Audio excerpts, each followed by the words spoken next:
Voltar ao livro de Ruth, livro esse que nós estamos vendo aí, ainda que espaçadamente, mas estamos vendo aos pouquinhos, a gente chega ao final. Hoje, livro de Ruth, voltando a esse livro bendito, livro precioso, esse belo livro de Ruth, nós estaremos, meus irmãos, pregando no capítulo 3 desse livro.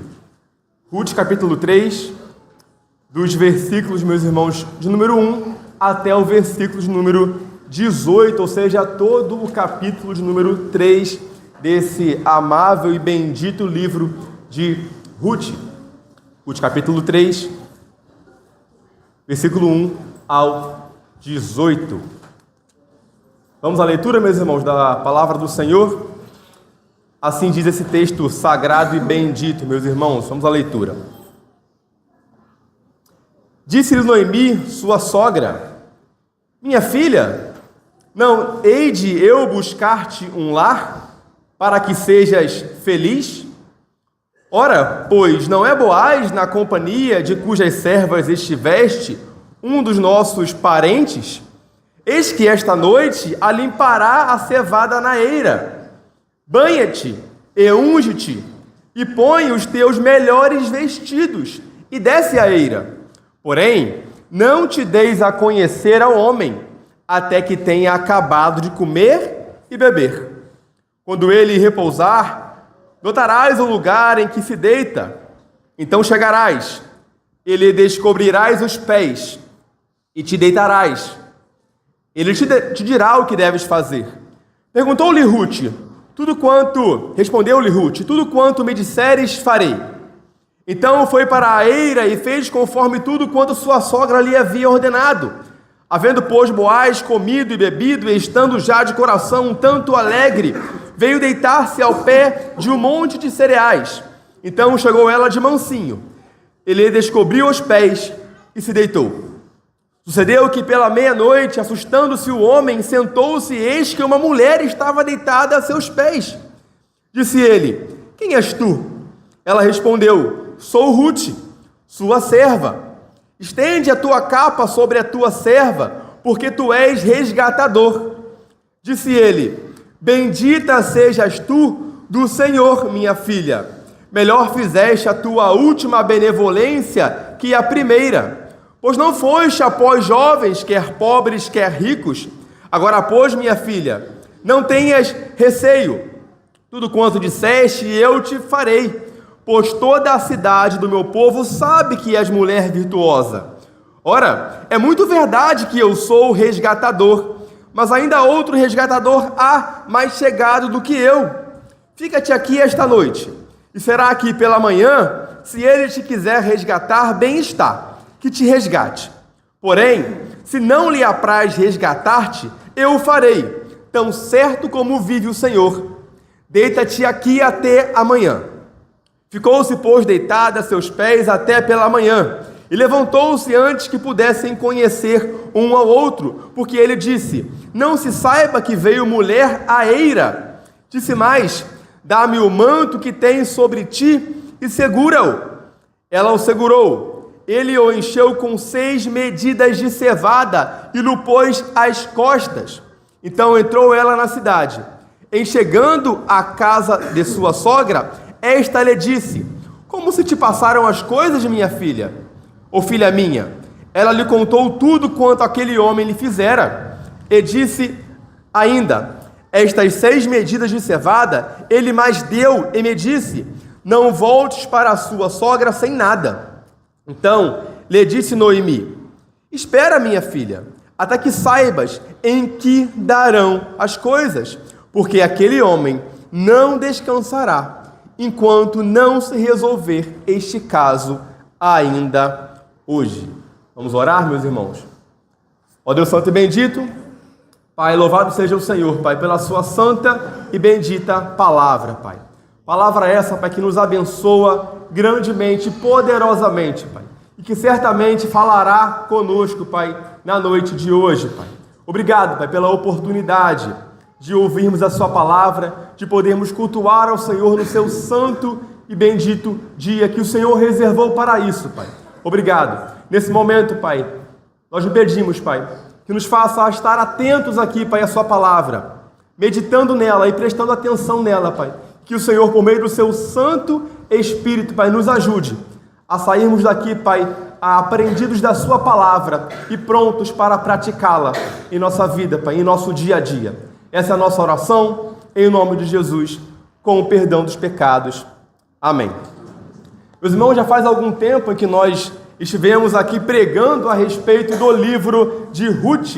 E, meus irmãos, uma vez que já faz algum tempo que nós estivemos aqui aprendendo a respeito desse livro, para nós entendermos aqui esse capítulo 3 desse livro, eu gostaria de rapidamente fazer uma breve recapitulação das cenas do último capítulo desse livro. Meus irmãos, no capítulo número 2 desse livro, nós vemos ali como se inicia o texto do livro de Ruth. Vemos aqui Ruth, no início do capítulo 2, pedindo permissão à sua sogra para sair da cidade de Belém rumo ao campo, para lá na região do campo, apanhar espigas. Lembremos que Ruth tinha ali uma intenção de obter alimento, de obter provisão para o seu sustento, e não apenas para o seu próprio sustento, mas para o sustento e para a sobrevivência dela e também da sua sogra Noemi. E Ruth pretendia ali trabalhar como uma respigadora. Lembremos, meus irmãos, que esse trabalho consistia no seguinte: à medida que a colheita era propriamente realizada pelos trabalhadores, pelos segadores, era comum que algumas espigas caíssem no chão. E a lei de Deus dizia que aquelas espigas não deveriam ser colhidas pelos segadores ou pelos trabalhadores ali propriamente ditos, mas era para ser deixada no chão, para que pessoas como Ruth, que eram pessoas necessitadas, ou viúvas, ou estrangeiros, por exemplo, em situação de vulnerabilidade, pudessem catar aquelas sobras do chão, a fim de que pudessem sobreviver. E naquele contexto, Ruth vai até o campo, diz o texto no capítulo 2, que por casualidade ela entrou no campo de um homem chamado Boaz. E esse homem chamado Boaz, ele chega ao seu campo, ele vem da cidade de Belém, e quando ele chega ao campo, ele pergunta a um dos seus servos: olha, de quem é essa moça? E a intenção ali, reparem que ele não perguntou quem era aquela moça, mas de quem era aquela moça. A intenção de Boaz era saber se Ruth, aquela moça que estava ali no seu campo trabalhando, era casada ou não, era compromissada ou não. E aí o servo de Boaz diz: olha, essa moça aí é aquela moabita que veio com Noemi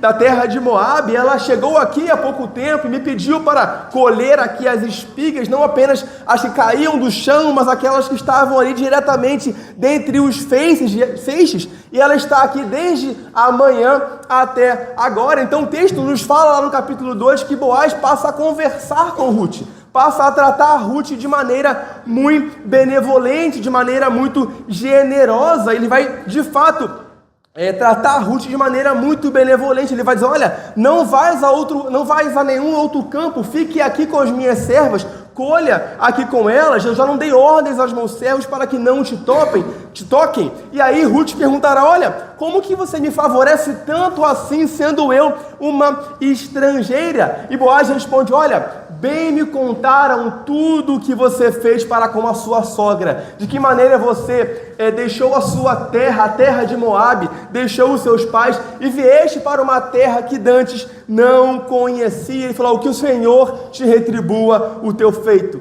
e seja cumprida a tua recompensa do Senhor. Boaz então passa a tratar ela de maneira muito benevolente, de modo que o texto, a perícope ali termina nos dizendo que ela ficou ali colhendo até a tarde, que o que ela colheu foi quase uma efa de cevada. Ao final do capítulo 2 nós vimos, meus irmãos, que Ruth volta então com um grande cesto de espiga colhida nos seus ombros ou sobre a sua cabeça, e volta para Belém, para onde ela morava com Noemi, e Noemi olha aquilo maravilhada e diz: onde você conseguiu tudo isso? Aonde trabalhaste esse dia? E de fato ali Noemi e a Ruth irá relatar tudo o que lhe aconteceu, dizendo que: olha, eu conheci um homem chamado Boaz e ele me favoreceu muito grandemente. E ali Noemi fala: olha, esse homem é um dos nossos parentes, esse homem é um dos nossos resgatadores. A ideia é que esse homem pode nos redimir, esse homem pode de fato trazer para nós esperança novamente. E o capítulo 2 termina, meus irmãos, dizendo que Noemi dá a Ruth o conselho de que, olha, fique com as servas dele e trabalhe com as servas dele. E de fato, Ruth ficará com as servas de Boaz, trabalhando e colhendo até o fim da colheita da cevada. E assim termina o capítulo 2. Meus irmãos, como que o capítulo 3 se inicia? O que nós veremos hoje aqui no capítulo 3, nós veremos exatamente o plano audacioso de Noemi para Ruth. Noemi elabora de fato um plano muito audacioso, muito corajoso, para que Ruth se aproximasse de Boaz, e se aproximando de Boaz, aonde ele estará, que era na sua eira, ali ela de fato propusesse casamento a Boaz. O que o texto irá nos mostrar é de que maneira Ruth irá requerer de Boaz e de que maneira ela requerirá de Boaz que ele cumpra o seu papel de resgatador, que ele cumpra o seu papel de Goel. Portanto, meus irmãos, para que nós entendamos e vejamos melhor esse texto e essa proposta, esse plano de Noemi para Ruth, e consequentemente com Boaz e para Boaz também, eu convido os irmãos que abram comigo aí e me acompanhem a partir então do primeiro versículo do capítulo 3, onde se inicia aí a exposição desse plano de Noemi para com Ruth. Meus irmãos, o primeiro versículo do capítulo 3 começa dizendo assim: Disse-lhe Noemi, sua sogra, minha filha, não hei de eu buscar-te um lar para que sejas feliz? Reparem, meus irmãos, que aqui Noemi, ela começa a traçar um plano para Ruth, para a sua nora. E o plano de Noemi consistia em assegurar um lar para Ruth. Noemi, meus irmãos, se vê numa obrigação aqui. Ela se enxerga como uma obrigação que é própria de pais. Pais geralmente procuram o melhor para os seus filhos. E Noemi já tem tratado a sua nora aqui, Ruth, como de fato uma filha. A todo momento, ao longo do texto, nós vemos ela chamando a sua nora Ruth como minha filha, minha filha, minha filha. Então, de fato, aqui Noemi ela se vê com essa obrigação. E a obrigação de Noemi aqui era de fato assegurar um lar para que Ruth fosse feliz. É interessante, meus irmãos, que a palavra lar aqui no hebraico, no original, significa descanso. Portanto, a ideia aqui é de uma segurança, é de uma tranquilidade. E naquele contexto, naquela época, era comum que toda mulher israelita, ela de fato ansiava por um lar, por um conforto, por um descanso, por uma tranquilidade. E ela pensava, era comum que uma mulher israelita, ela pensasse que esse lar, esse conforto, esse descanso, viria por meio de um marido amoroso, de um marido gracioso. E, portanto, Noemi tem em mente aqui, de fato, um casamento para Ruth. Noemi entende que esse descanso, tanto que uma mulher israelita tanto almejava, ela viria por meio do casamento.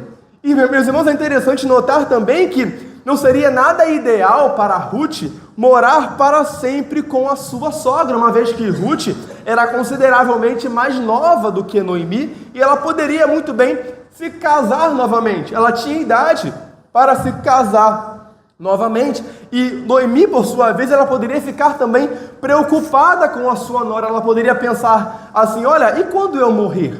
O que será de Ruth? Ela sozinha numa terra em que ela acabou de chegar, que era a terra ali de Belém, será que ela saberá se virar sem a minha presença? E, portanto, era importante para Noemi que Ruth, de fato, arrumasse um marido, e, portanto, um lar, e, portanto, um descanso, que ela fosse feliz. É por isso que ela pergunta a Ruth, diz a Ruth: não hei de eu buscar-te um lar? A ideia é: não tenho eu esse dever para contigo, minha filha?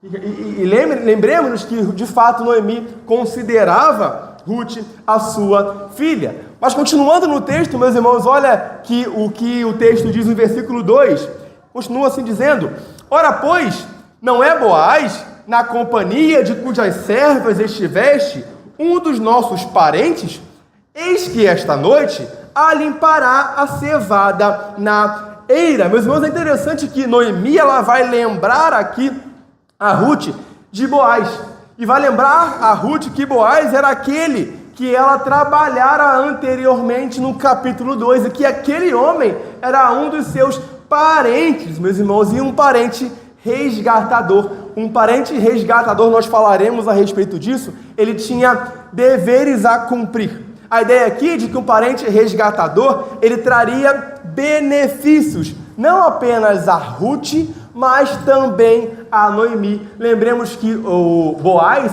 ele é parente de Elimeleque, que era o ex-marido, porque Elimeleque falecera, de Noemi, e portanto Boaz estava amarrado ali em seu dever de resgatador para com Noemi, e também, consequentemente, para com Ruth, que era da mesma família, agora, uma vez que era agora a sua nora. E é interessante, meus irmãos, que um resgatador, ele de fato tinha deveres a cumprir. Era comum de um resgatador ele possuir responsabilidades legais em favor de sua família. Então, um resgatador, ele possuía de fato legitimidade legal para agir em favor da sua família, aqui especialmente a favor ou em favor de Noemi e de Ruth. É interessante que a palavra aqui Goel, resgatador, vem do verbo Gaal, que significa resgatar, redimir.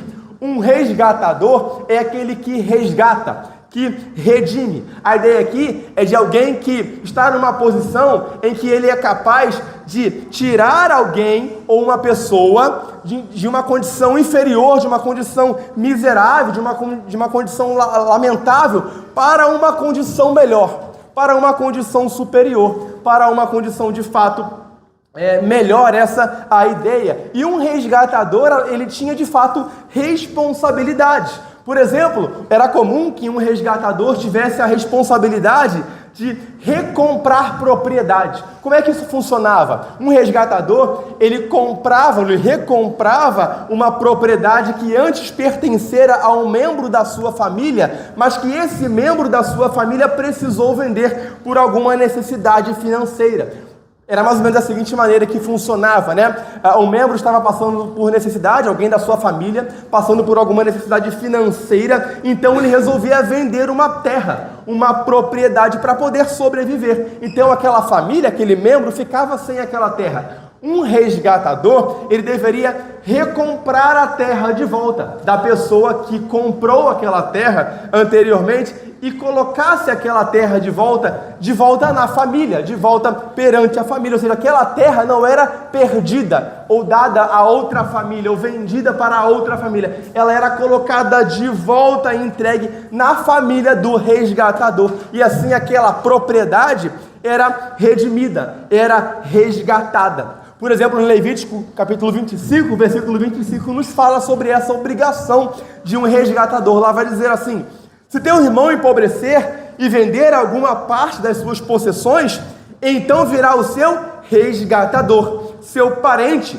e resgatará o que seu irmão vendeu. E, portanto, o resgatador, ele tinha como função resgatar, redimir, trazer de volta a terra vendida e perdida, de volta ao seu parente, à sua família. Por exemplo, um resgatador também tinha como função resgatar parentes que por necessidade tinham se vendido como escravos. Era comum que muitas vezes a pobreza era tão extrema que alguém poderia se vender como escravo para uma outra família. E aí um Goel, um resgatador, um parente próximo desse que se vendeu como escravo, ele seria o responsável por recomprar esse escravo daquela família que o comprou e colocar esse escravo de volta em liberdade, trazendo assim redenção, trazendo assim de fato liberdade, resgatando de volta esse homem que se vendeu, esse parente que se vendeu para a sua família de origem. Por exemplo, um resgatador também tinha como função vingar o assassinato de um parente.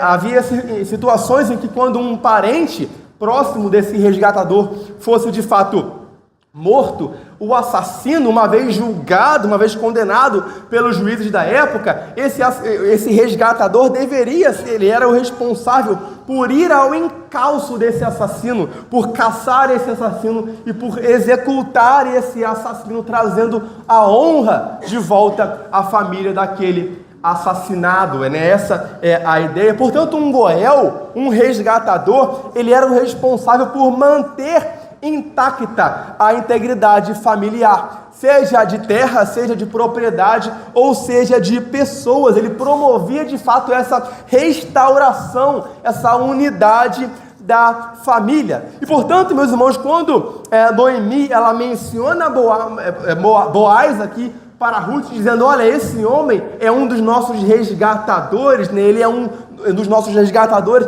Ela estava de fato relembrando a Noemi de que aquele homem poderia trazer de volta, restaurar a integridade familiar, tanto dela quanto de Ruth. Lembremos que Ruth e Noemi estavam em situação complicada e vulnerável. Elas eram mulheres sozinhas ali, não tinham mais maridos, não tinham homens para trabalhar por elas, para as sustentarem, e portanto elas estavam de fato passando por essa necessidade. Então, quando Noemi menciona Boaz como um resgatador, ela está dizendo: esse homem pode nos dar integridade novamente, pode restaurar a nossa sorte, pode nos dar família novamente, pode nos dar herança novamente, pode nos dar descendência novamente. Essa é a ideia. E olha com o que ela continua dizendo. Ela vai agora se referir ao lugar em que esse homem, Boaz, estaria naquela noite. O texto continua dizendo assim: eis que esta noite alimpará a cevada na eira. Meus irmãos, a eira aqui, era o local onde Boaz estaria naquela noite. A eira aqui era o terreno, o lugar, o local onde os grãos que foram colhidos ao longo daquele dia cansativo de trabalho eram guardados e eram debulhados. Era muito comum, era normal que os homens dormissem na eira, porque ali na eira, aquele local onde os grãos, o fruto daquele trabalho, daquele dia era guardado, ali naquela eira, ele dormia ali para ele proteger o fruto do seu trabalho, para ele proteger aquele fruto do seu trabalho contra ladrões, por exemplo, contra assaltantes ou contra animais predadores. E é por isso que Boaz ali, costumeiramente, aqui também no caso, ele iria dormir na eira naquela noite. Naquela noite, além de passar a noite ali, o texto nos diz que ele ali alimparia, alimpará a cevada na eira. Alimpar a cevada, meus irmãos, é separar o grão da casca, Era muito comum que as espigas, quando eram colhidas, você colhia tanto o grão quanto a casca junto, era uma espiga de fato. E como que essa limpeza ali era feita? Jogava-se tudo para o alto, e à noite fazia frio e ventava. Então o vento fazia com que a casca, que era mais leve, jogasse a palha por um lado, e o grão, que era o mais importante ali, que era o que se queria colher de fato, caía, por ser mais pesado, caía no chão, e ali juntava-se os grãos. E a parte da palha, a casca, era de fato jogada pelo vento. Essa é a ideia. Então Boaz estaria fazendo esse trabalho, jogando a palha, a espiga para cima, a fim de colher a parte mais pesada que caía no chão. Ele faria esse trabalho. Então Noemi está dizendo assim: olha, ele estará lá alimpando a eira, fazendo esse trabalho, estará lá à noite, à noite, porque de fato fazia mais vento, seria mais favorável ao trabalho de Boaz. Então, portanto, meus irmãos, percebam aqui que a Noemi, ela tem uma estratégia em mente. E a ideia é: olha, Boaz estará sozinho, Boaz estará num lugar isolado, e, portanto, você poderá lá, Ruth, conversar com ele em particular com maior tranquilidade.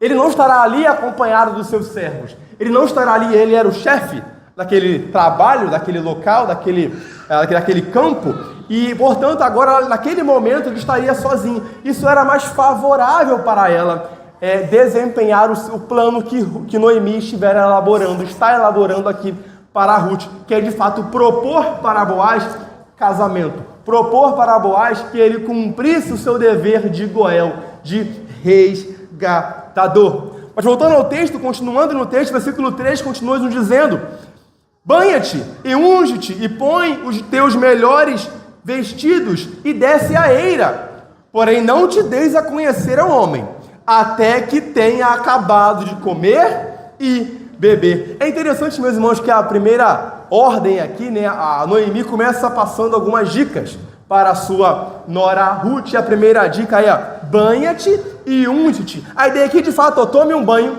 e coloque ali um perfume, né? A ideia aqui de Noemi, o plano de Noemi, era que Ruth, de fato, se mostrasse bem apresentável. A ideia aqui, de fato, é que Ruth, ao se dirigir a Boaz, se tornasse ali mais atraente e, de fato, causasse em Boaz uma boa impressão. A ideia aqui é, de fato, de que chamar a atenção. Tome um banho, coloque um perfume, e a intenção era, de fato, chamar a atenção de Boaz, né? E além disso, no texto fala aqui, né? Banha-te, unge-te, põe os teus melhores vestidos, né? Meus irmãos, a intenção de Noemi com esse conselho, com essa orientação aqui, é que Ruth se apresentasse a Boaz como uma noiva. Essa é a ideia.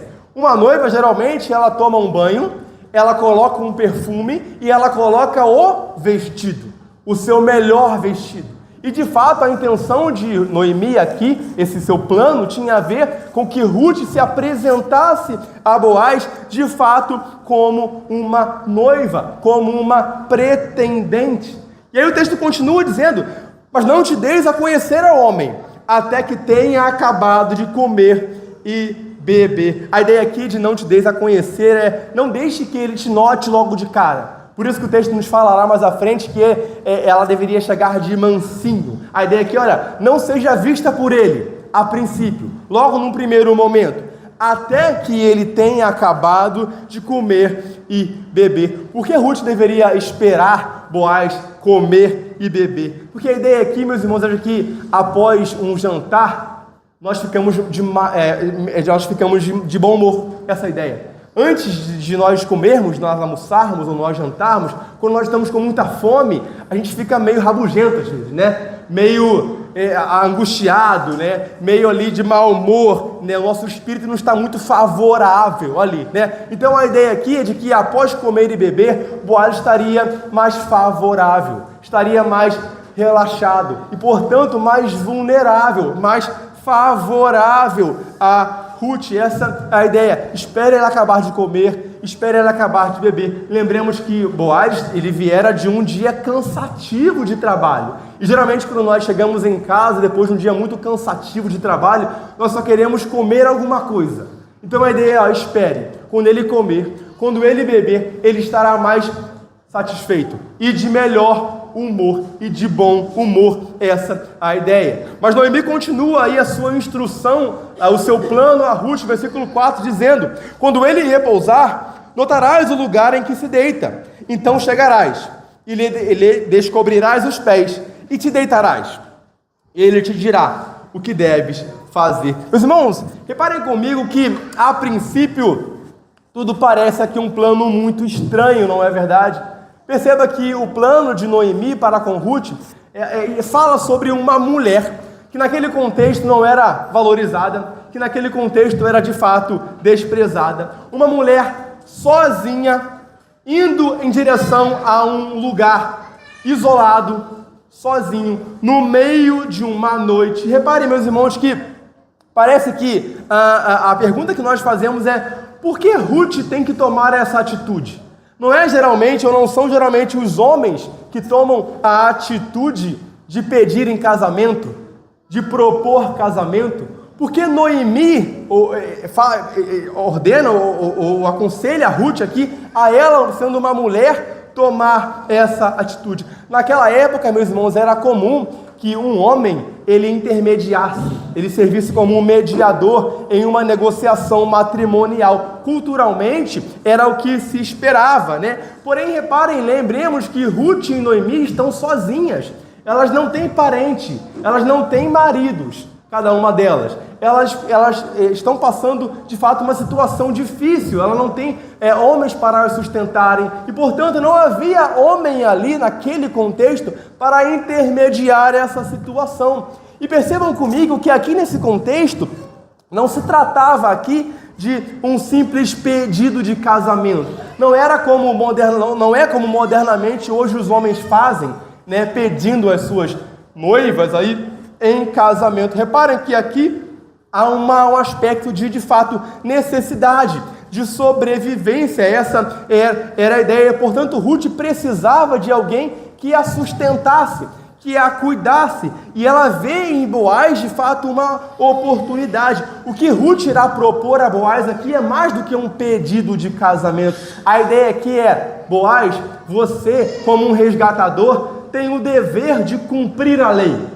Boaz, como um parente próximo, tinha o dever de obedecer a Deus e cumprir a lei, porque a lei falava sobre o papel do resgatador. E como um parente próximo de Noemi, e portanto também de Ruth, Boaz tem esse dever. E o que Ruth está aqui requerendo é que: Boaz, você é um resgatador, cumpra a lei, obedeça a lei, obedeça a Deus. Você tem esse papel, esse dever, essa ideia. É muito mais do que um mero pedido de casamento. A ideia aqui é: se submeta à lei de Deus, se submeta à lei do Senhor. E Noemi, portanto, meus irmãos, aconselha a sua nora Ruth a agir dessa maneira. E uma das dicas aqui é interessante no texto, né? Para que quando Noemi ou Ruth chegasse ali naquele local, após Boaz ter comido e bebido, então chegarás e lhes descobrirás os pés. A ideia aqui é muito simples, meus irmãos. Os irmãos aqui que são casados, dormem com seus cônjuges. É muito comum, às vezes, que você está dormindo e o seu cônjuge ali pega o cobertor e puxa todo para ele. E naquela noite que está muito frio, o que você faz? Você acorda.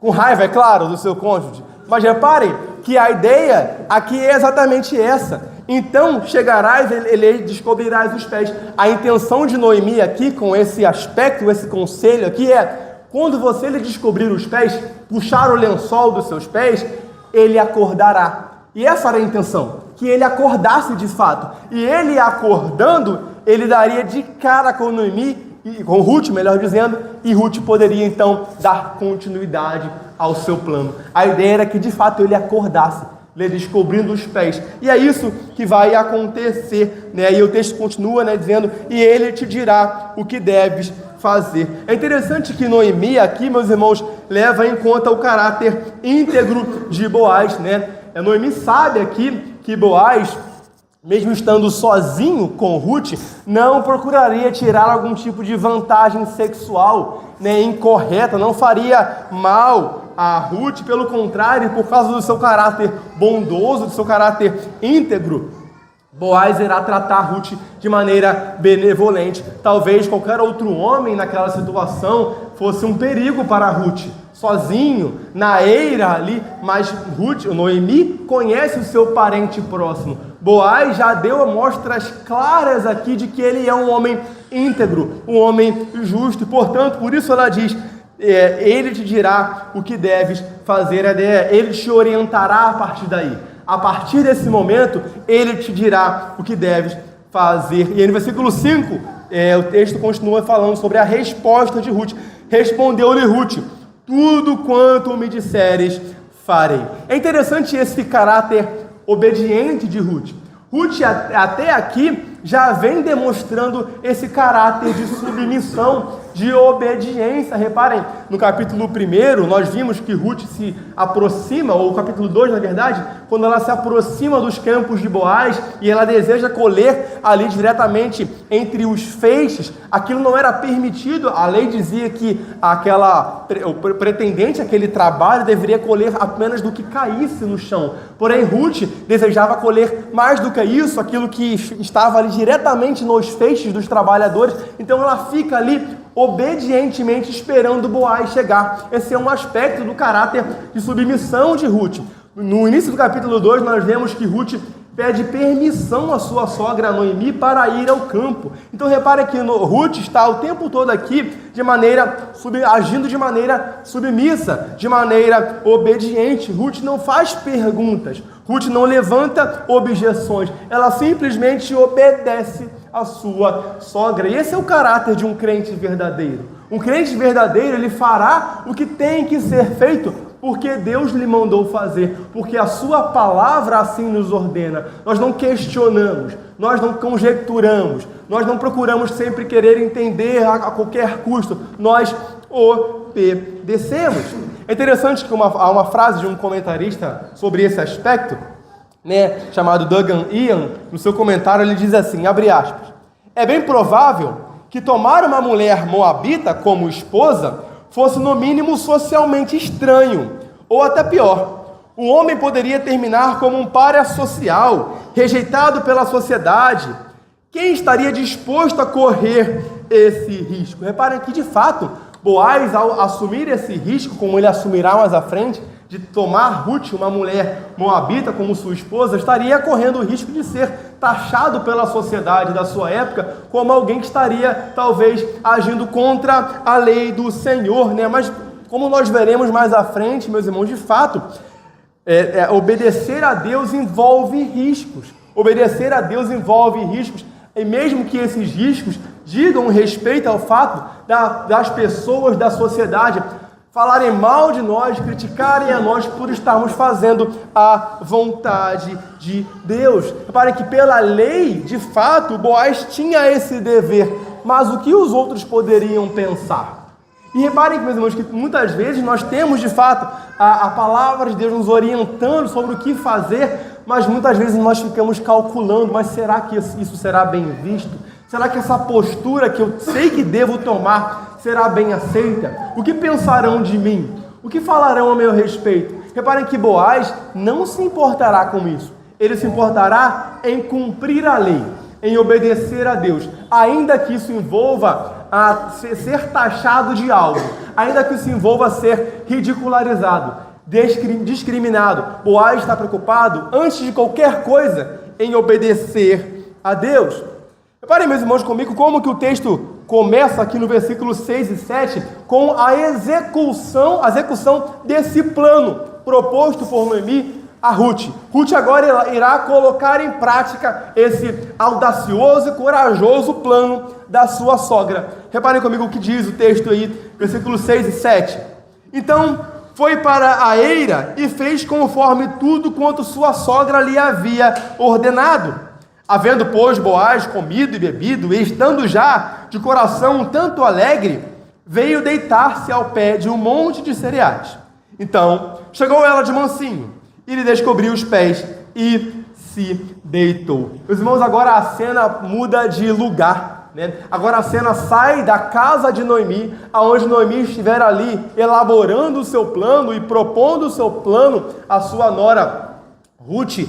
Agora a cena vai para o terreno ali da debulha ali, para a eira em que Boaz ali trabalhara e dormiria naquela noite. E reparem que Ruth faz exatamente como a sua sogra lhe havia ordenado. Ela desce a eira, ela vai à eira, ela se esconde de mansinho, ela não se deixa ser notada, ela nota assim o lugar em que Boaz havia se deitado, ela espera ele comer e beber, ou seja, estar de bom humor, cansado do trabalho, ela espera ele se deitar, então ela vai até ele, lhe descobre os pés para que mais tarde ele acordasse, como isso irá acontecer de fato, e ela se deita ali aos seus pés. Repare que o texto diz aí, havendo, pois, Boaz comido e bebido, estando já de coração um tanto alegre, Então a ideia de que Noemi espera Ruth espera o melhor momento para agir.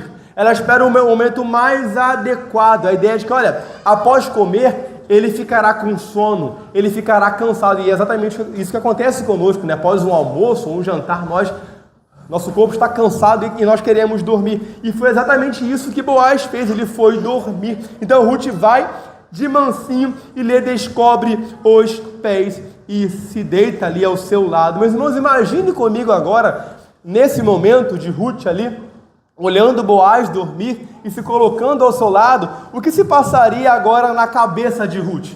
Rapaz, e quando esse homem acordar? O que acontecerá?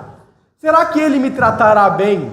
Será que ele me rejeitará? Será que ele me expulsará? Será que ele ficará bravo comigo e me mandará embora daqui? O que acontecerá quando esse homem acordar? Meus irmãos, nós já falamos aqui, e eu repito, em nossa caminhada cristã, meus irmãos, nós devemos sempre estarmos prontos a obedecer a Deus, ainda que isso envolva correr riscos. Meus irmãos, fazer aquilo que Deus ordena certamente e sempre exigirá de nós confiança, sempre exigirá de nós fé. Deus nunca nos mandará fazer algo, meus irmãos, que não exija de nós alguma coisa. Não há uma verdadeira fé, uma fé verdadeira, meus irmãos, sem obediência, e não há uma obediência verdadeira sem fé. Obedecer a Deus muitas vezes significa, de fato, perder amizades, perder oportunidades, perder reputação, perder status. Quando nós somos confrontados e sabemos do nosso dever, por exemplo, de confrontar um irmão em amor, mesmo com o risco de perder a sua amizade, nós devemos assim fazer, porque Deus nos ordena assim fazer. E isso envolve riscos. Quando nós, por exemplo, meus irmãos, sabemos ter o dever de falar a verdade em nosso ambiente de trabalho, em nossa faculdade, seja lá o local em que nós estivermos, meus irmãos, isso envolverá riscos. Isso envolverá, de fato, o risco de sermos cancelados, o risco de sermos excluídos. Reparem que Ruth se coloca sob um risco. Ela obedece à sua sogra, ela age de maneira submissa e obediente, mas ela se coloca sob um risco. E, de fato, ela se coloca. Quando nós, por exemplo, meus irmãos, recusamos a participar de um trabalho que sabemos ser desonesto, nós corremos o risco de que isso prejudique a nossa carreira, a nossa relação com o nosso patrão. Reparem, meus irmãos, que essa é uma verdade bendita. A pergunta que nós precisamos fazer é: nós seremos fiel àquilo que a palavra de Deus nos ordena a fazer, ainda que isso envolva riscos, ou nós estaremos preocupados com a nossa preferência pessoal, com as nossas preferências, com o nosso conforto, com o nosso status, com o que as pessoas pensarão a nosso respeito? Reparem, meus irmãos, que o versículo 8 ele continuará falando a respeito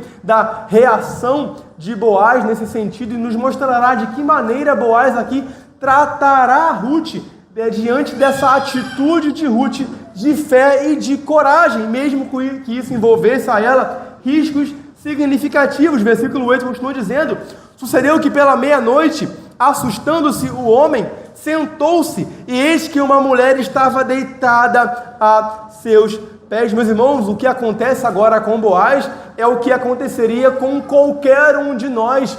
Reparem, meus irmãos, pense comigo. Imagine você dormindo na sua cama ou em algum lugar e você abre o olho e dá de cara com uma pessoa até então desconhecida ou não muito conhecida na noite escura, onde você não consegue identificar quem estava ali. E de fato, Boaz diz o texto que ele se assustou. A ideia é que no original ele tremeu de medo, ele se aterrorizou, essa a ideia, né? E por que isso acontece, né? Diz o texto aí, né? Que isso aconteceu à meia-noite, né? Porque ao longo da noite era comum que o frio ficasse cada vez mais intenso. E à meia-noite era quando estava muito frio. E com os pés descobertos, era a hora em que ele, de fato, acordaria. E, de fato, acordou. A pergunta agora é: qual será a reação de Boaz? Boaz tratará mal a Ruth, ele repreenderá a Ruth, ele mandará a Ruth embora. Meus irmãos, era muito possível que qualquer homem naquele contexto interpretasse a atitude de Ruth como um tipo de insinuação sexual. Pensaria Boaz dessa maneira? Pensaria Boaz que Ruth fosse algum tipo de prostituta que estivesse ali insinuando ou oferecendo a ele favores sexuais? Lembremos que Ruth era de origem moabita. E reparem, meus irmãos, que era possível que qualquer outro israelita ou homem naquele contexto interpretasse mal a atitude de Ruth. Mas reparem que Boaz não interpretará mal essa atitude de Ruth. Uma vez que tanto Ruth conhece o caráter de Boaz, como Boaz também conhece o caráter íntegro e piedoso de Ruth. Lembremos que Boaz já a elogiara anteriormente no capítulo 2, dizendo: olha, todos sabem o que você fez, deixando a sua terra, os seus pais, para uma terra aqui que você não conhece, em favor da sua sogra. Então, reparem que Boaz conhecia o caráter de Ruth. E vejamos então a reação de Boaz diante daquela mulher que aparece no meio da noite à sua frente. Versículo 9 diz: disse ele: quem és tu? Ela respondeu: sou Ruth, tua serva. Estende a tua capa sobre a tua serva, porque tu és resgatador. Reparem, meus irmãos, que a primeira pergunta de Boaz é: quem és tu? Eles estavam ali no meio da noite escura e, portanto, Boaz aqui de cara, ele não reconhece Ruth, embora ele já tivesse conversado com ela anteriormente, ali no capítulo 2, ele não reconhece ela de cara, mas a resposta de Ruth é: sou Ruth, sua serva. É interessante, meus irmãos, que no capítulo de número 2, Ruth já havia se apresentado a Boaz como sua serva, como uma serva. Lá no capítulo 2, versículo 13, diz assim: disse ela: tu me favoreces muito, meu senhor, pois me consolaste e falaste ao coração de tua serva. A palavra que Ruth usa naquela ocasião é Sifa. Sifa, meus irmãos, ou Sifá, aqui designava uma serva pertencente à classe social mais baixa. A Sifa era de fato, uma responsável, uma serva responsável pelas obrigações mais servis. Ela era, de fato, vista como uma propriedade do seu dono. E no capítulo 2, Ruth se identifica como uma serva Sifa, como uma Sifá, como uma serva ali mais humilde. Essa era a ideia, que naquela ocasião ela passou a Boaz. Mas a palavra que ela usa agora, quando ela diz sou Ruth, sua serva, não é Sifa. Aqui a palavra que ela usa no capítulo 3, nessa ocasião, é ama. Ama era uma outra palavra para designar uma serva, mas era uma serva aqui quase que pertencente à família. Era uma serva doméstica, era uma serva que possuía status, que possuía importância. Além disso, uma ama aqui, uma serva ama, que é a palavra que Ruth agora se utiliza, ela poderia significar, uma ama poderia servir como uma candidata ao casamento ou ao concubinato. Então a ideia, quando Ruth diz, sou Ruth, sua serva, sou Ruth, sua candidata.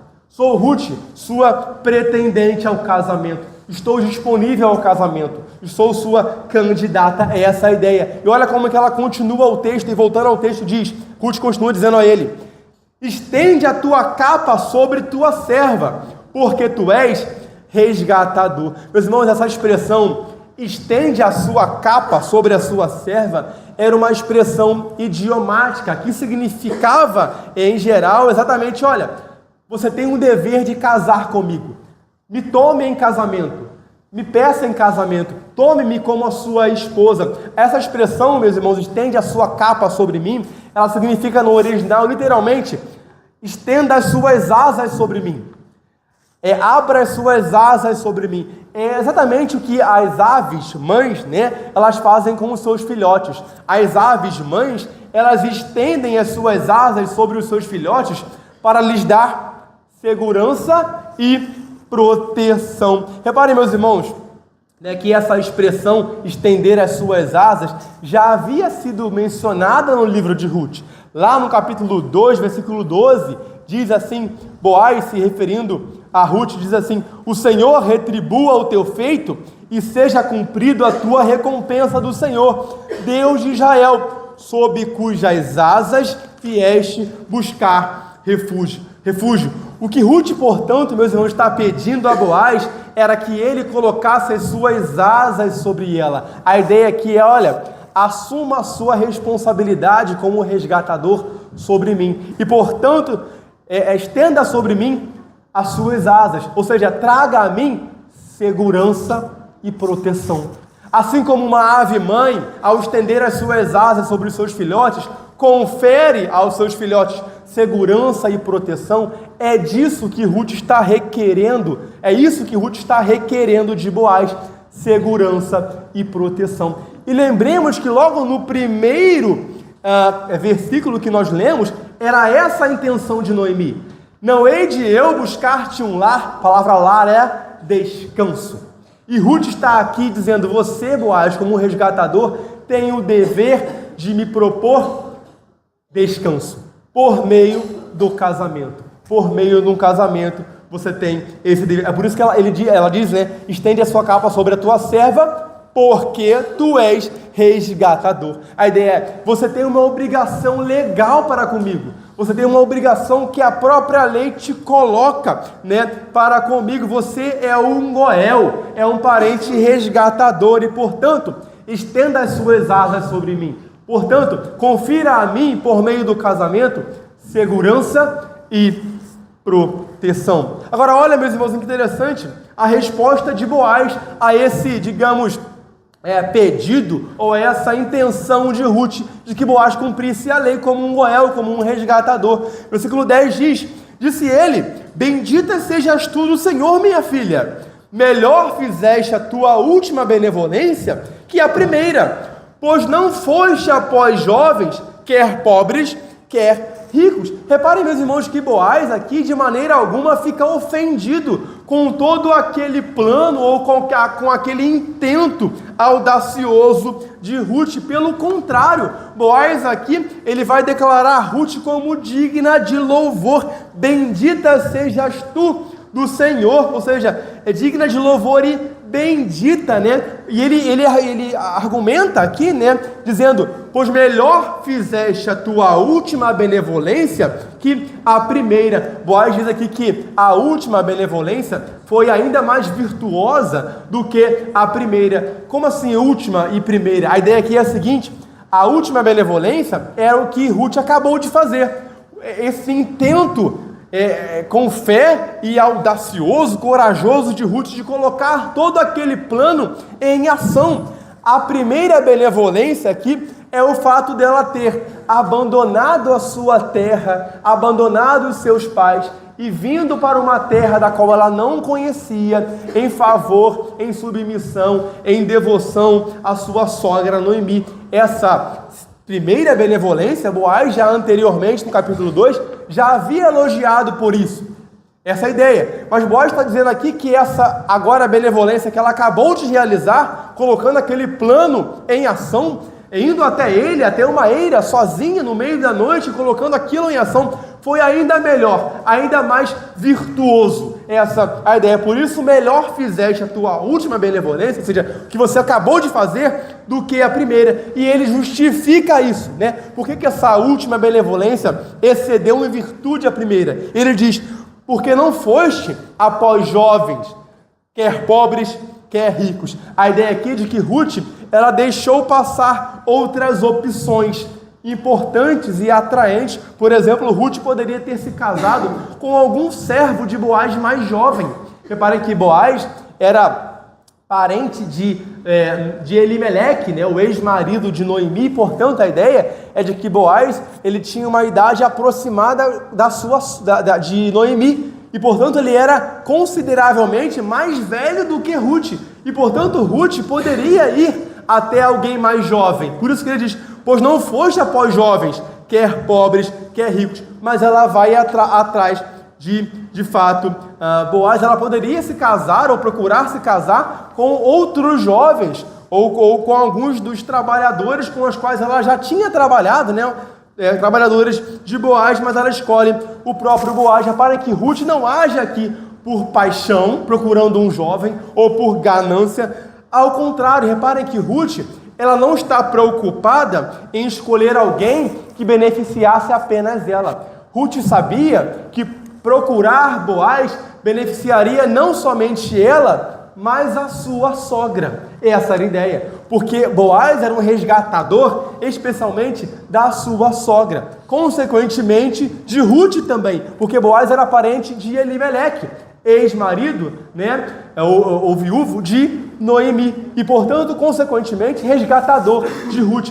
Ruth poderia procurar qualquer outro homem, outro jovem, e ser feliz. Ela poderia ter filhos, ela poderia construir uma família mas ela pensa na sua sogra. Ela procura Boaz porque ela está preocupada de fato, meus irmãos, com a sua sogra. Ela pensa muito mais na sua sogra do que em si mesma. Ruth entende, meus irmãos, que a sua atitude trará implicações não apenas para ela, mas para as pessoas à sua volta, especialmente para a sua sogra. Meus irmãos, o que isso nos ensina? Quando nós tomamos atitudes, meus irmãos, nós precisamos sim, de fato, analisar que implicações tais atitudes trarão, não apenas para mim, mas para a nossa família, para as pessoas que estão à nossa volta. Antes de nós decidirmos alguma coisa, é fundamental que nós nos perguntemos como isso afetará a minha família, como isso afetará os meus irmãos, como isso afetará a minha igreja, como isso afetará as pessoas que dependem de mim. Reparem, meus irmãos, nem tudo que aparentemente parece bom, de fato agradará a Deus. É possível que uma irmã ou um irmão conheça uma pessoa legal, ou conheça um cara legal, né? Uma irmã conheça alguém legal, alguém, gente boa, alguém bonito, alguém que é de fato agradável, mas reparem, por mais que isso possa parecer certo para uma mulher solteira que conhece um cara legal, se ele não for crente, e se isso der em casamento, certamente isso afetará não apenas a vida dela, mas a dos seus filhos. Isso trará implicações para a sua família como um todo, implicações seríssimas, não apenas para ela, mas para os seus filhos.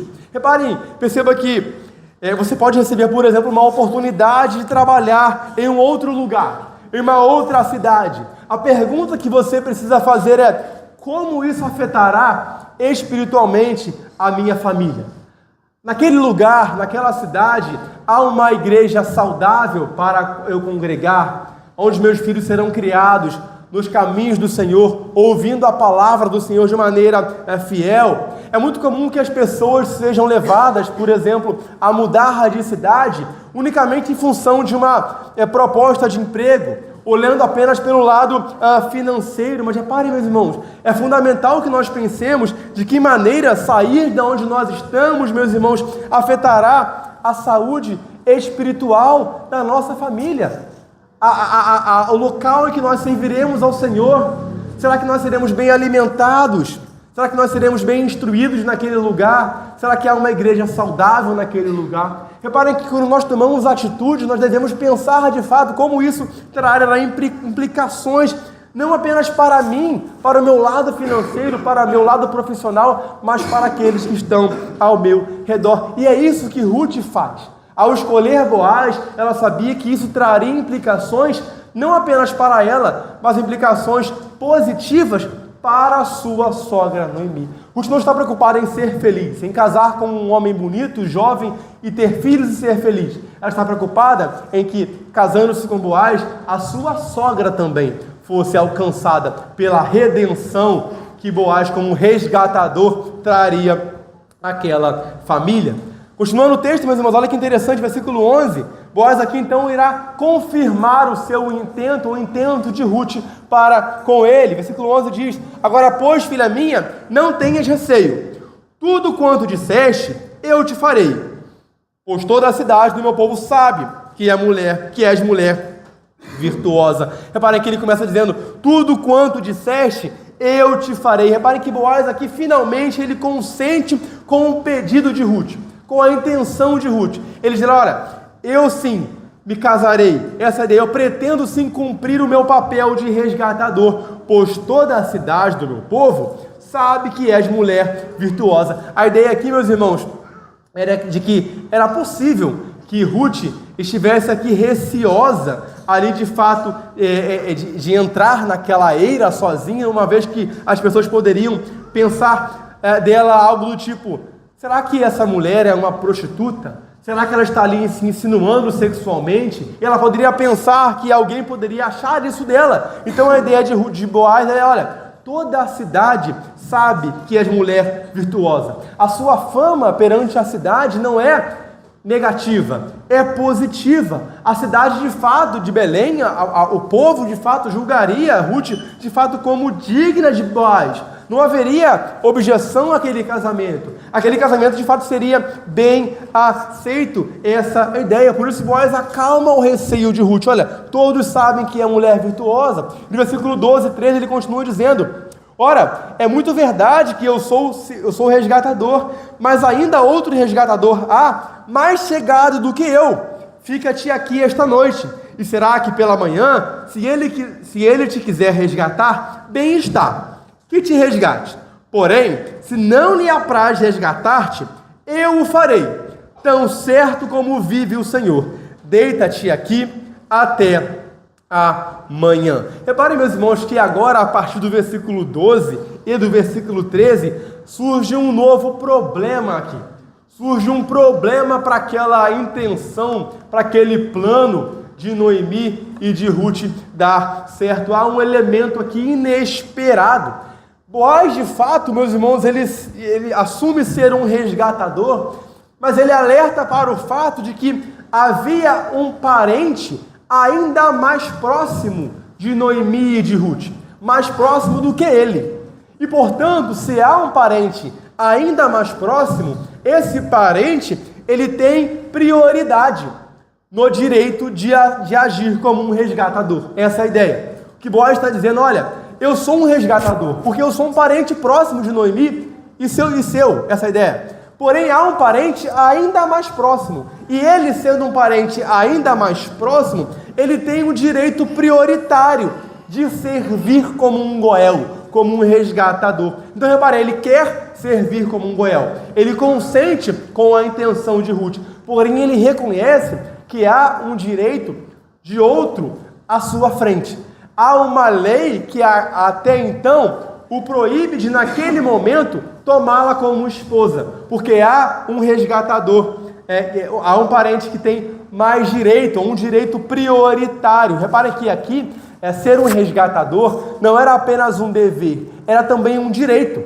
E esse parente que ele menciona, por ser mais próximo do que ele tinha essa prioridade. Então a ideia de Boaz, olha, ele tem essa prioridade. E, portanto, se ele quiser te resgatar, que ele assim o faça. Porém, se ele abrir mão desse direito, né, e esse direito era dado a outro como prioridade por ser mais próximo, se ele abrir mão desse direito, eu assim o farei. Aí sim, eu atuarei como um resgatador. Reparem, meus irmãos, o ponto aqui é o seguinte: Boaz, ele não coloca a sua preferência pessoal acima da lei de Deus. A lei de Deus dizia que o papel de um resgatador era dado prioritariamente ao parente mais próximo. E Boaz reconhece que havia um parente, embora ele também fosse um parente próximo, havia um parente ainda mais próximo do que ele. Então ele reconhece que há um direito prioritário, que não é dele, mas de uma outra pessoa. Ele reconhece que a lei assim o dizia. Então Boaz, por mais que ele de fato quisesse se casar com Ruth, tomar Ruth como a sua esposa por ser um parente, ele coloca a lei de Deus, que tratava sobre um parente com mais prioridade, acima dos seus interesses pessoais, acima da sua preferência pessoal. Então reparem que Boaz, ele não vai aqui procurar casar com Ruth a qualquer custo. Boaz aqui, meus irmãos, ele não vai procurar casar-se com Ruth em detrimento da lei, ignorando a lei. Ele primeiro se preocupa em cumprir a lei. Ele primeiro se preocupa em obedecer a Deus. E depois, sim, se possível, ele casará com Ruth e atenderá ao seu também desejo pessoal de casar-se com ela. Mas primeiro, ele coloca a lei de Deus acima dos seus interesses pessoais. Portanto, o direito de Boaz aqui, meus irmãos, sobre Ruth, deveria vir legalmente. Não deveria vir aqui debaixo dos panos. E a pergunta que nós fazemos é: Boaz está mais uma vez correndo riscos? Sim. Boaz está mais uma vez correndo o risco de não se casar com ela, de que outra pessoa que tinha maior direito se casasse com ela. E a pergunta é: e agora? E se de fato ele perdesse Ruth para sempre? E se de fato, meus irmãos, ele por meio da sua integridade e obediência para com a lei, perdesse a Ruth, a quem ele agora estava começando a talvez a namorar. Reparem que Boaz, mais uma vez, estava aqui, de fato, correndo esse risco. Meus irmãos, o que isso nos ensina? Quantas vezes, meus irmãos, nós queremos fazer coisas que nós sabemos não agradar a Deus, mas queremos fazer por causa dos nossos interesses pessoais, por causa das nossas preferências pessoais.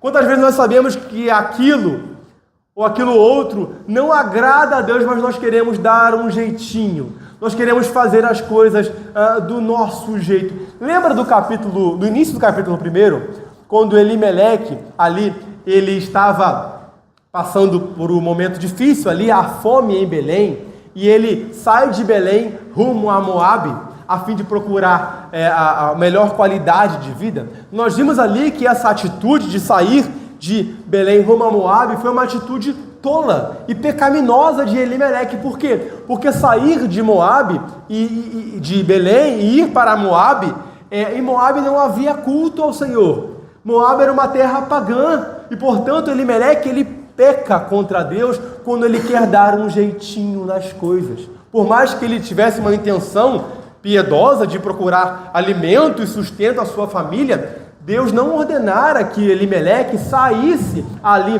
da terra de Belém, aonde Deus era cultuado. Ali em Israel havia o culto verdadeiro, mas Boaz quis dar um jeitinho.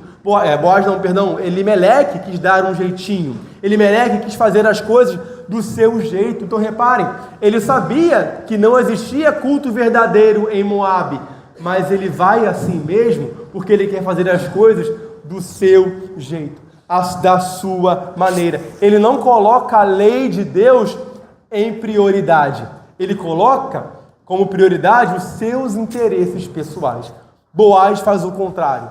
Boaz, ele quer casar com Ruth, mas ele sabe que há uma lei que dá prioridade a outra pessoa até então, mas ele coloca a lei de Deus como prioridade, acima dos seus interesses pessoais. E quantas vezes nós queremos, meus irmãos, fazer as coisas do nosso jeito, nós queremos burlar a lei, nós queremos relativizar aquilo que Deus disse, nós queremos contar aquela meia verdade, ou dar aquele jeitinho brasileiro, né? Eu sei que Deus disse isso, mas se eu agir assim, né, é só dessa vez, né? Lembra da serpente?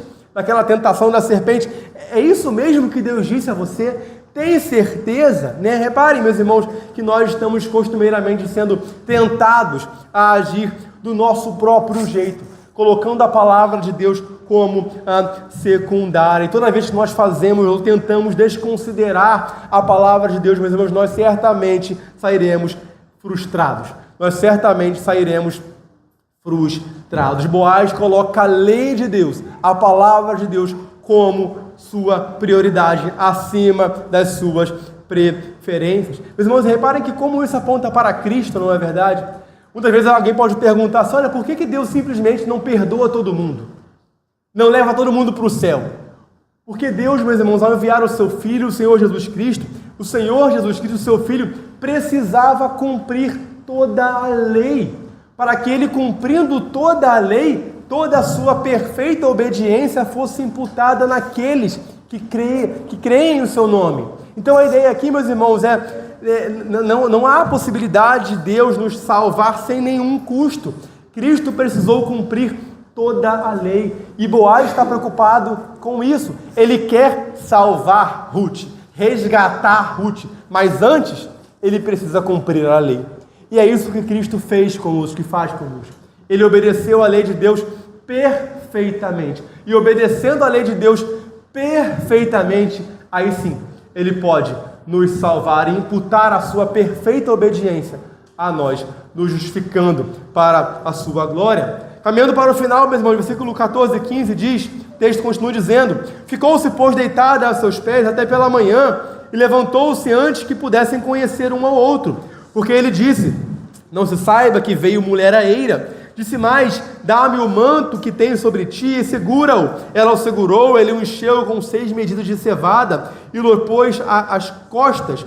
Então entrou ela na cidade. É interessante que Boaz, ele começa dizendo para que Ruth ficasse ali até amanhã, né? Por 2 motivos. Primeiro, que já era tarde da noite. Então era perigoso para Ruth sair dali, voltar ali. Aquilo poderia ser perigoso para ela, por isso fique aqui até amanhã. E segundo, Boaz está preocupado aqui em manter a boa reputação de Ruth. O que poderia pensar alguém vendo Ruth naquele horário da noite, saindo sozinha da eira de um homem para casa? Alguém de fato poderia pensar que ela era algum tipo de prostituta ali, como nós já vimos ali. Isso poderia estragar todo o plano da manhã seguinte, onde Boaz iria tratar das coisas ali com aquele parente mais próximo, né? Isso poderia estragar os planos, aquilo poderia causar uma repercussão negativa, né? Talvez Ruth corresse o risco de ser até deportada de volta para Moabe. Por isso todo o cuidado de Boaz aqui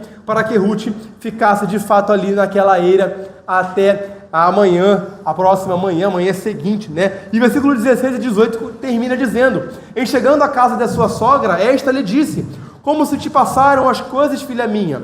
Ela lhe contou tudo quanto aquele homem lhe fizera. E disse ainda: estas 6 medidas de cevada ele mais deu e me disse: não volte para a tua sogra sem nada. Então lhe disse Noemi: espera, minha filha, até que saibas em que darão as coisas, porque aquele homem não descansará, enquanto não se resolver este caso ainda hoje. Meus irmãos, reparem que a primeira pergunta, né, que Noemi faz, né, Ruth volta agora para casa na manhã seguinte, né, e o texto diz aí, né, como se te passaram as coisas, filha minha. É muito provável que a Noemi, né, passasse a noite preocupada, né, com a sua nora Ruth, né, como se deu esse plano, né, será que deu tudo certo? Como ela está agora, né, como que se deu, ela estivesse de fato curiosa. Então nós poderíamos imaginar Noemi aqui desassossegada durante a noite anterior com o que se passara com Ruth naquela ocasião. Então ela pergunta, né, aí no texto: como se te passaram as coisas, filha minha? A pergunta aqui no original é interessante, a construção no hebraico aqui é: quem é você, minha filha? Reparem que ela pergunta a Ruth: quem é você? Mas ela diz: minha filha. Então a ideia aqui é de que ela sabe que é Ruth. Mas por que ela pergunta aqui: quem é você, minha filha? Né? A ideia aqui é: em que condição ou estado você voltou? Essa é a ideia. Você voltou casada? Você voltou ainda solteira? Em que condição você está agora, depois de tudo o que você fez? Essa é a ideia. Você já voltou diferente? O plano deu certo? Essa é a ideia. O plano deu certo? Essa é a ideia. Então o texto diz aí, né? E ela lhe contou tudo quanto aquele homem lhe fizera, né? Então Ruth aqui dá todo aquele relatório, né? E mostra de que maneira Boaz lhe entregou aí, né, 6 medidas de grãos aí, né, de cevada. Aí, versículo 17 diz, né, e disse ainda: estas 6 medidas de cevada ele mais deu e me disse: não volte para a sua sogra sem nada. É interessante que Boaz lembra de Noemi, e lembra porque lembremos que Boaz, ele é resgatador, né, diretamente de Noemi, uma vez que Boaz era parente próximo de Elimeleque. Então a sua relação de resgatador era prioritariamente com Noemi, consequentemente com Ruth, por ser da mesma família. Então Boaz poderia resgatá-las, essa é a ideia. Então ele lembra de Noemi, ele dá aqui, né, 6 medidas de cevada, essa é a ideia, né? E também Boaz aqui, ele muito provavelmente deu aquilo a Noemi como uma oferta, como uma expressão de gratidão, né, de apreço pela iniciativa que Noemi tivera com esse plano. Tudo aquilo foi plano elaborado por Noemi. E é possível também que Boaz desse aquelas 6 medidas de cevada aqui como um sinal da sua determinação de levar aquele plano adiante. Mais à frente, no próximo capítulo, né, Boaz irá tratar diretamente com aquele parente mais próximo que nós falamos aqui. Então Boaz dá a Noemi aquelas 6 medidas de cevada como um sinal de que ele daria continuidade àquele plano, né? E aí o texto termina dizendo, né, Noemi se referindo a Ruth, falando: espera, minha filha, até que saibas em que se darão as coisas, porque aquele homem não descansará enquanto não se resolver este caso ainda hoje. A ideia aqui, olha, fique aí, fique quieta, fique tranquila, fique calma. A ideia aqui, olha, fique paciente, é essa a ideia. Esse homem não medirá esforços, esse homem não relaxará em seus esforços, esse homem é piedoso, esse homem é íntegro, esse homem de fato, ele não negará descanso a si mesmo, meus irmãos, até que a sua obrigação fosse de fato plenamente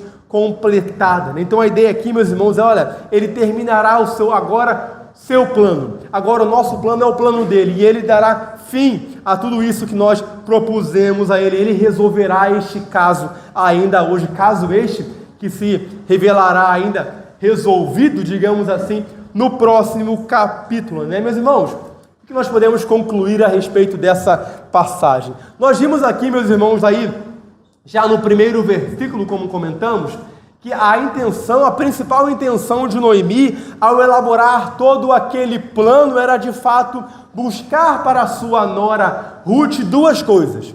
A intenção de Noemi era buscar para a sua nora Ruth descanso e proteção.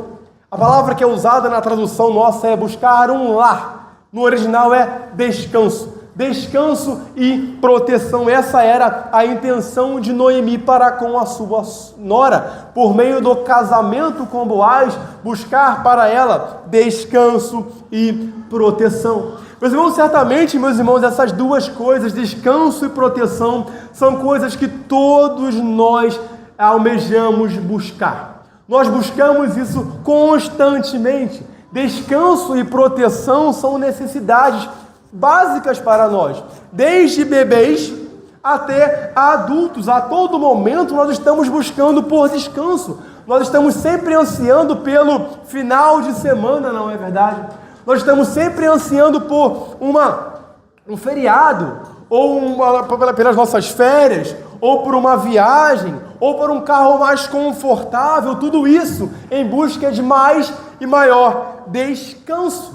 É muito comum, meus irmãos, que a todo momento, a todo tempo, nós também estejamos buscando um carro mais seguro, uma casa mais segura. Nós colocamos câmera em nossas casas, não é verdade? Câmera em nossos carros. Nós colocamos uma cerca elétrica em nossa residência. Alguns de nós poderíamos pensar em buscar um porte de arma, por exemplo, ou uma estabilidade financeira, tudo em busca de proteção, de segurança. Portanto, descanso e proteção, meus irmãos, são coisas que nós estamos buscando a todo o momento.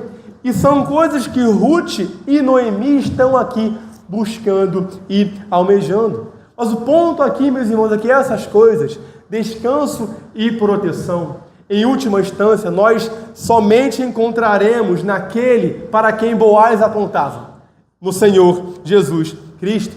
Mas hoje reparem que Ruth e Noemi eram vulneráveis, eram mulheres, eram estrangeiras, Ruth no caso estrangeira, ali, viúvas, ambas viúvas, sozinhas ali, e reparem que a ideia aqui é de que elas estavam de fato em apuros, em necessidade, e nós, meus irmãos, somos os vulneráveis, nós precisamos de alguém sobre quem nós nos escondemos, nós precisamos de alguém sobre cujas asas nós encontraremos descanso e proteção. Nós precisamos de alguém que nos estenda a capa sobre nós, que nos estenda a sua proteção e o seu descanso. O povo de Deus é marcado por essa busca pelo descanso. Quando nós cultuamos a Deus no dia do Senhor, no dia do descanso, nós estamos de fato vivendo uma prévia do descanso que teremos plenamente naquele grande dia. Reparem, meus irmãos, comigo, que nós não trabalhamos ao longo da semana para no final da semana nós descansarmos. Não é assim para nós. O domingo é o primeiro dia da semana. Nós primeiro descansamos. E então, ao longo da semana, nós trabalhamos.